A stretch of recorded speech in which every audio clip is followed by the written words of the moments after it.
Hola chicos, sean muy bienvenidos a su canal del profe Dani Sam. El día de hoy vamos a trabajar el último tema que nos falta del módulo del módulo 1 de la especialización en investigación de mercados. Así que sin más preámbulos, vamos a darle. La teoría de respuesta al ítem son pruebas que busca medir que tener instrumentos de medición confiables y que se encuentren debidamente calibrados, permitiendo obtener una medida más precisa del nivel de dominio del sujeto en un determinado tema. Entonces, ojo, la teoría de respuesta al ítem nos va a permitir tener pruebas calibradas, es decir, que independiente de la muestra, siempre midan de manera precisa lo que buscamos medir. Esas pruebas también deben tener una propiedad importante, la independencia. Cuando hablamos de independencia, lo que se espera es que el nivel del dominio del sujeto de un tema sea independiente del instrumento de medición. De igual manera, los parámetros de los ítems deben ser invariantes a la muestra de la población. Es decir, que independiente de lo que yo esté midiendo, mi habilidad siempre va a ser la misma independiente del instrumento que esté utilizando. Esa básicamente es la idea de la teoría de respuesta al ítem. Necesitamos crear instrumentos que cumplan estas propiedades. El modelo debe permitir que la estimación de los parámetros de los ítems y de los individuos sean invariantes, de tal modo que ni la elección de la muestra de los sujetos ni la elección de los ítems afecte los parámetros de dificultad del ítem ni la habilidad del sujeto. Entonces, me hago entender. Por ejemplo, si yo quiero medir la satisfacción de los clientes en la empresa, mi instrumento debe estar tan bien calibrado que cuando yo tenga el puntaje de la satisfacción de cada cliente con la compañía sea invariante. Es decir, si yo utilizo este instrumento o este instrumento, esos instrumentos me den el mismo resultado de la satisfacción del sujeto, porque es que la satisfacción de cada uno es invariante. Si yo en este momento estoy muy satisfecho, independientemente del test que tú utilices conmigo, siempre la respuesta va a ser la misma. ¿Listo? Entonces, de la teoría de respuesta al ítem tiene muchísimos modelos, muchísimas propuestas. Hay gran infinidad de libros que proponen diferentes metodologías, unas mucho más avanzadas que otras. Aquí vamos a ver el modelo más simple, el más sencillo, que se conoce como el modelo Rush. El modelo Rush permite medir la habilidad o nivel de un sujeto en un tema específico o habilidad. La metodología más sencilla pues es el modelo Rush, que es un modelo sencillo que permite buenas estimaciones de los parámetros de los ítems y de las habilidades de los sujetos. Se define como la probabilidad J, que es del J-ésimo ítem, donde θ es la habilidad del individuo, y se define como la probabilidad del individuo iésimo en el J-ésimo ítem que responda correcto, o sea 1, depende de 1 sobre 1 más el exponencial de θ sub i menos beta sub j, donde fíjense en que θ es la habilidad del individuo menos beta sub j, que es la dificultad del ítem.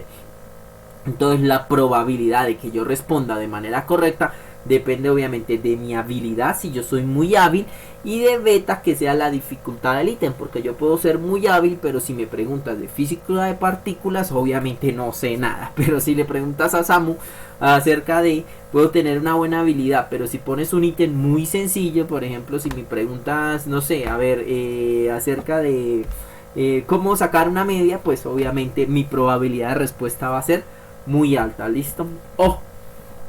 El modelo Rush tiene varias características.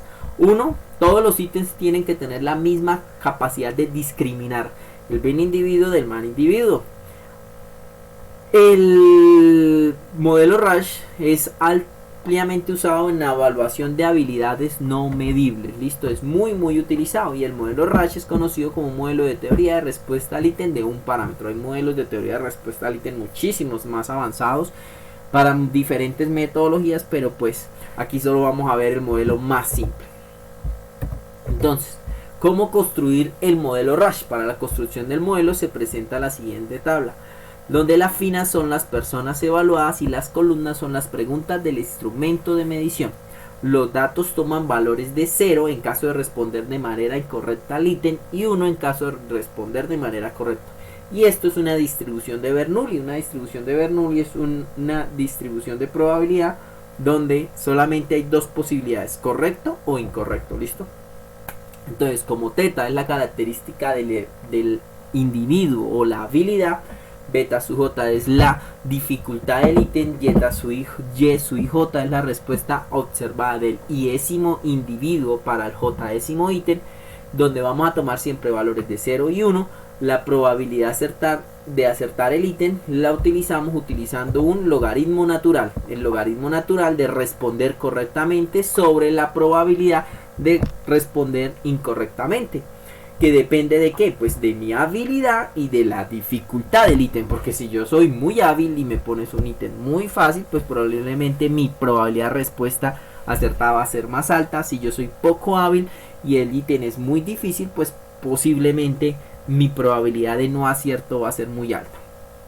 Despejando el logaritmo natural, obtenemos que va a ser la probabilidad de acertar sobre la probabilidad de no acertar es igual al exponencial de la habilidad menos la dificultad. Despejando, tenemos que la probabilidad de un acierto va a ser el exponencial de la habilidad menos la dificultad sobre 1 más el exponencial de la habilidad menos la dificultad, donde los parámetros para las personas o las habilidades toman valores reales y los dificultad de los ítems para los valores I y J. Entonces la probabilidad de responder correctamente al ítem está dada por exponencial de la habilidad menos la dificultad sobre 1 más el exponencial de la habilidad menos la dificultad. Y la probabilidad de fallar o responder incorrectamente al ítem está dado sobre 1 más el exponencial de la habilidad menos la dificultad.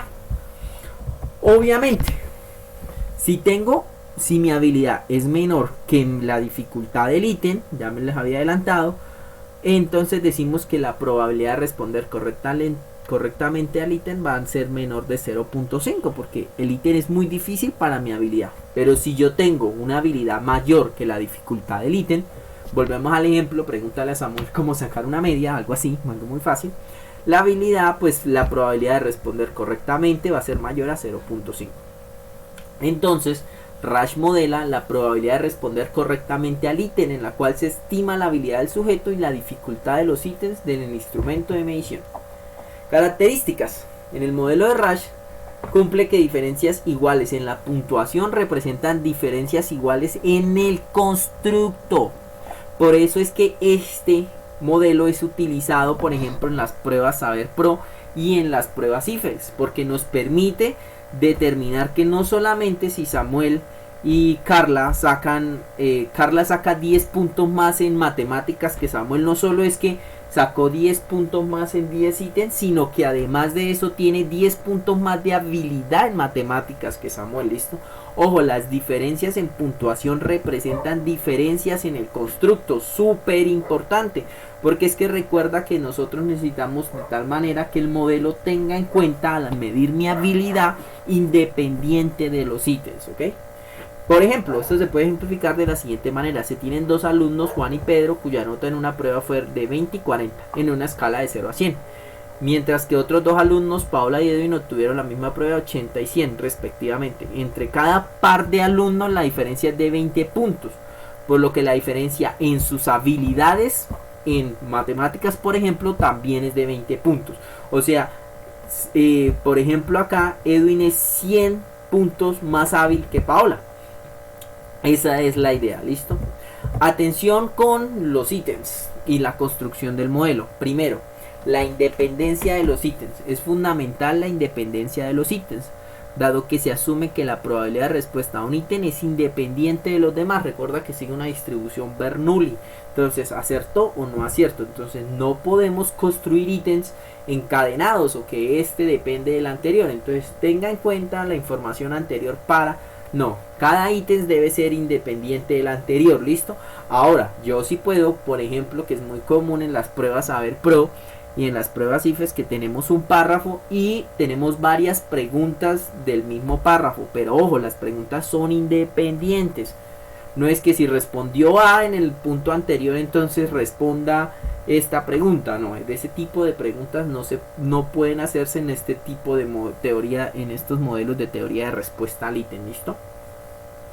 El error en la medición. Las puntuaciones de los sujetos estarán afectadas por un error